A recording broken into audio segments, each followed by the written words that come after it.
Hi, I am Jennifer Purcell, and welcome to my podcast, Living with an Invisible Learning Challenge, where we will discuss, discover, and learn more about the challenges and triumphs of those with NLD and other learning challenges. I do have a website for this podcast, and it is called livingwithnld.com. I also have a Facebook, Instagram, and Twitter account for the podcast. They are all under the same name, which is Living with NLD. I also have a YouTube channel for the podcast, which can be found by Googling the title of the podcast, which is Living with an Invisible Learning Challenge. I would like to tell you about a nonprofit that I use for my research for this podcast. It is called the NVLD Project, and I use their blog for my research. They are a nonprofit that is based in New York and is trying to get NVLD back on the DSM, and they provide many resources for people with NVLD on their website. I'll provide you with the website for them in the podcast description. All proceeds from the ads on this podcast will be donated towards the NVLD project. Please feel free to explore the other topics on the podcast, and hopefully you will learn something new from them. I hope you enjoy today's episodes.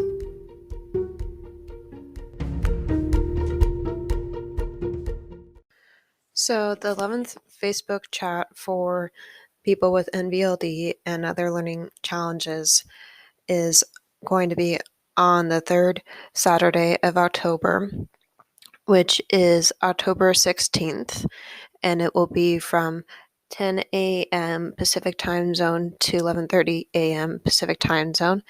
Again, it's on October 16th, which is a Saturday, the third Saturday of the month. And basically that group is to create a safe group for people with NVLD and other learning challenges to talk about anything that is on their mind, anything that they're struggling with, and anything that they need support with. And I host the group on Facebook, and people can come by letting me know by email, which is livingwithnld@gmail.com, and just email me and let me know that you would like to come.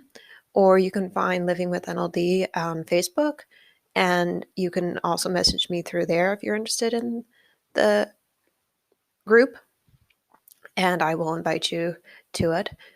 And you don't have to have NVLD. If you're a parent who has a kid who has NVLD, you're welcome to come, because I know that parents want to be able to support their children more who have NVLD, and I appreciate that, especially as somebody who has NVLD.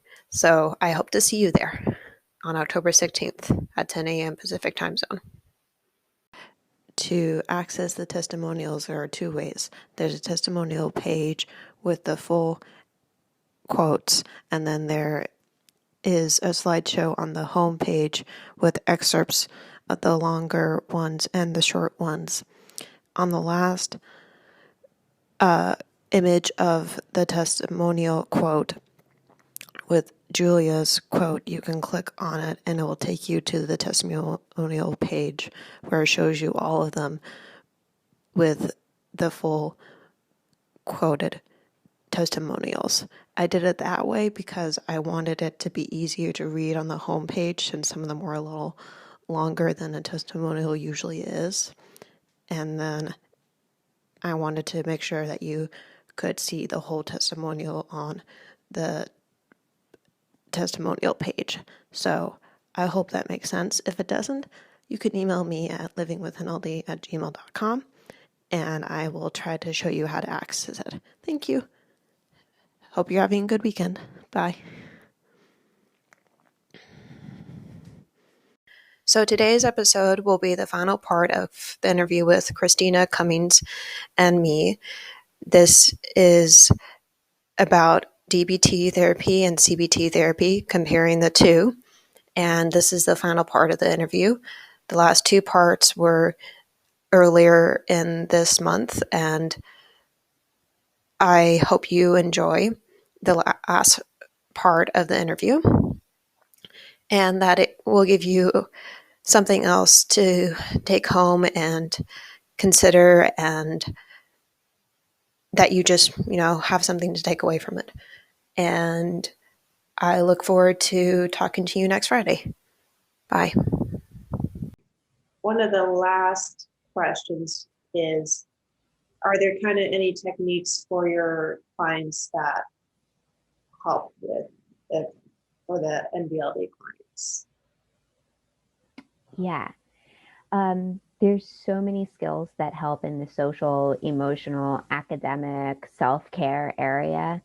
We've already discussed a lot of things that work. Um, for for interpersonal stuff, it really comes back to being mindful of others and the specific steps on how to do that. There's also a great skill called matching the level of sharing, which is really important for the dating world or even making friends, where you are doing just that. You're not like holding back and you're not dumping Mm-hmm. everything. You're matching the other person's level of sharing, which means evaluating the other person's level of sharing as well. Mm-hmm. That can be a really big game changer. Um, with executive functioning, for a lot of people that I've worked with, it comes down to layers of routines, and each layer is added very strategically for that person at a rather slow pace. And we really look at like how to do that and what the person needs. It's very individualized. Um, we try to balance out the long-term goals and short-term pleasant experiences with those layers um, of behaviors, those layers of routines. It looks just so different for everyone. I mean, I could talk endlessly on this question. I really could. But I will leave it at that most broad level. Yeah, that makes sense, because if I think about um, some of the executive functioning, where I know that's one I'm still working on, where trying to plan ahead and remember to pick something up at their grocery store, or trying to bring something uh, from home into work the next day. And I literally will forget unless I make myself a reminder and put it on my phone and make a note. And um, sometimes I know in the past I've thought, oh no, I'll remember without the note. And oh, that doesn't work. Um, and I know, you know, kind of going back to what you were saying a little bit with the finding a good job, executive function has to do with that too, where you might have to plan ahead with your job of,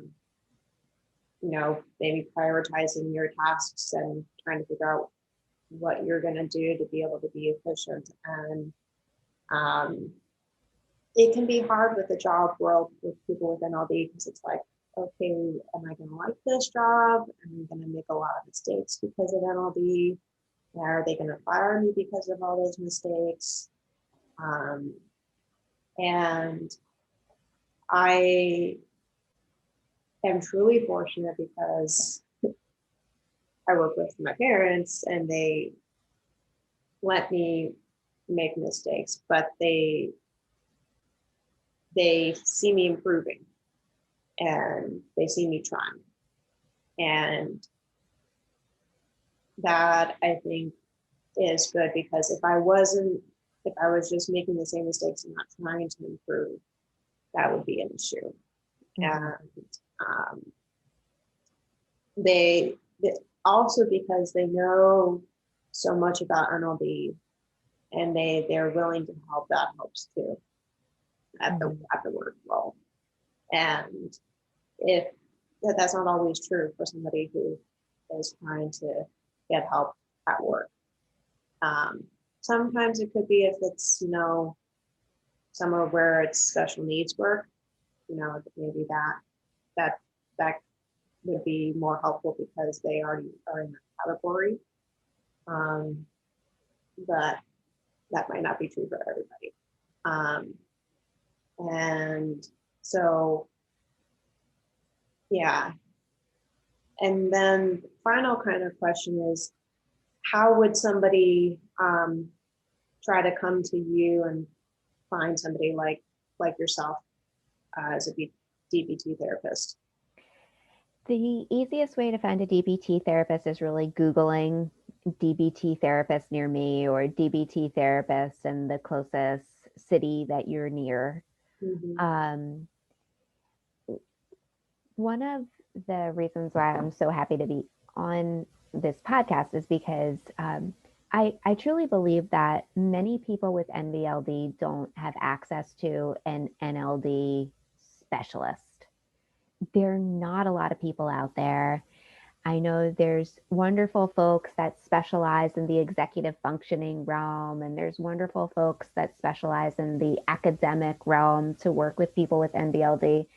But even myself, who's plugged into the system, I only know a very small handful of people that truly specialize in NVLD. And I believe that for a lot of people with NVLD, the general DBT protocol can be really beneficial. So my hope is that people evaluate what their real goals are. If their goals are to specifically increase their executive functioning as someone living with NVLD, then you may really need to seek out a specialist for that goal. However, if your goal is to increase your social network or increase your ability to regulate your emotions, then those are goals that would really be achievable with the help of DBT. I should note that even DBT therapists can be hard to find in certain places across the country. However, they're often a lot easier to find than someone that specializes in NVLD. So my ask to the podcast audience for those that are looking for help is that they keep an open mind, especially with someone that specializes in DBT, even if they don't necessarily have a great deal of experience with specifically NVLD. Yeah, I would agree with you because my therapist, one of her specialties is autism. And I think that helps me with NVLD, even though I'm a client who has NVLD, because she has a little bit of understanding of some of the challenges I have because autism and NLD are similar in some ways. And I told her quite a bit about it, and she listened to some of the podcasts as well to help and did some of her own research, and that helps too. And like you were saying, having an open mind of it might not be DBT, but it might be something else that can help you more, or maybe it is DBT. You may not know until you do your research and know what your goals are for your therapy. I think that's it. Knowing what your goals are, what you really want the outcome today, and working backwards a little bit, which can be very difficult, but it gives a perspective. It gives a starting place for conversations with people that you find. That makes sense. So I know you wanted me to talk a little bit about the tips and techniques I learned from my therapy. So I've had 5 years. I've concluded a therapy. I'm in my 6th year, and a lot of therapy. So briefly, some of what I've had I think one of the most helpful ones I learned was lucid dreaming, which is it's a kind of neat one where you learn to control your dreams, and um, you you know it. I'm not sure how. There's probably different ways to learn it, but the way I learned it was trying to say positive affirmations to myself while I was dreaming a negative dream like a nightmare, and trying to turn it into a positive dream. Like example would be like I'm safe, I'm you know loved or something like that, or I'm supported, or something some some of those would be helpful depending on the dream. Um, and now I guess I've gotten so good at it I can do it automatically. um, and sometimes I can kind of say, okay, I want to dream this dream, and sometimes that works, but not always. So that's helpful because I know, and I'm sure this is true for other people, that there are some dreams you just want to get rid of and get out of your head. And sometimes lucid dreaming will work if you know how to do that, or maybe a dream journal. I did that too, of just trying to get it out of your mind so you don't have it, replaying in your mind. That helped. So I did some journaling was another tip or technique. And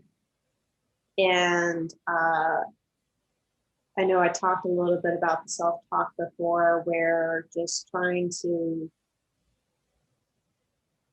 say that to yourself, that you are worthy and that you are loved, kind of with the lucid dreaming.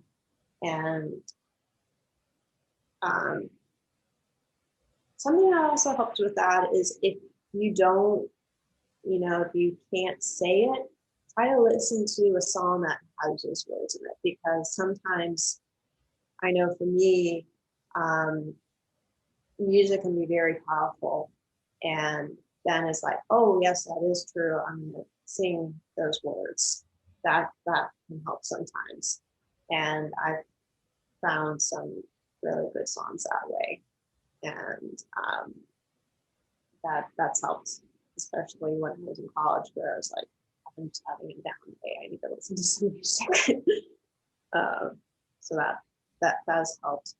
And that was, I mean, music is easy within all day, at least for me, because I can memorize songs pretty well. And I think that maybe one more technique.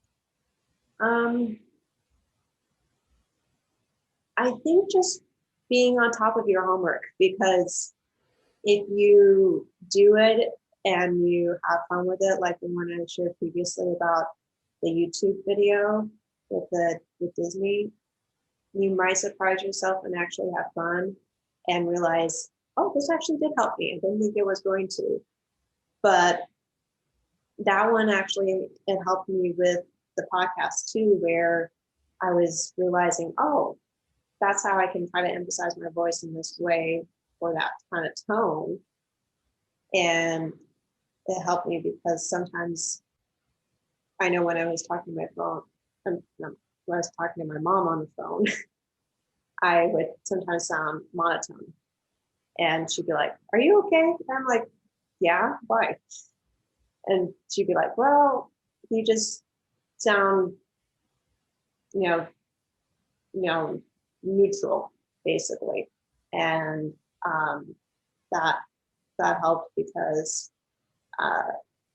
that was good feedback. And then other times she'd be like, oh, you have a lilt in your voice. Like, did you have a good day? I was like, yeah. So she would notice I'd be working on expressing my emotion more. I don't know if that made you think of anything that you might want to mention. So much at each each point, I was like, oh my gosh, yes, I just did that. And I just did, yeah. So I was just training somebody on lucid dreaming not too long ago. And we, in DBT, we have a nightmare protocol, which Mhm. often comes up. So we use this specific nightmare protocol to try to change the nightmares. And love the idea of the self-affirming, like take the work off of yourself and make it into, just listen to a song, Mhm. make it into a pleasant experience. I never thought about that before, Jen. Never. Like, I love that idea. That's such a, it's like, no, you don't have to like force this to say this in your head over and over again. Just listen to the song. Um, that's great. And yeah, like just doing the work, even if you don't want to, of just saying, you know what, like for 15 minutes, I'm just going to do With this. action. Yes, opposite action. Yeah. Yeah. It's a good example of that because it's like, I might not want to journal right now, but maybe just put on the timer for 5 or 15 minutes and do it for a little bit and make yourself feel better. Um, so I just want to say thank you for letting me interview you and just close and, you know, don't know if you have anything else you want to say before we end. You're welcome for being here and thank you for having me. I really appreciate this opportunity to just kind of get this message out to that many more people that DBT can be really useful for this population. Thank you. Thanks.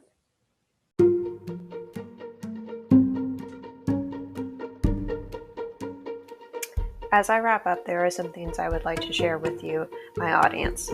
Please know that just because I have a podcast doesn't mean that I'm perfect in every way and don't make mistakes. I make them every day and try to learn from them. I hope that this podcast helps you feel included, not alone, inspired, safe, and encouraged to make your life a little easier for you every day or chance you have the opportunity to. I would like to hear from you, especially if you have topics that you would like to know more about relating to NLD. I know I'm not an expert, but I do know I have the living experience of having it. Also, please email me if you would want to be interviewed on this podcast or if you need support with something related to NLD.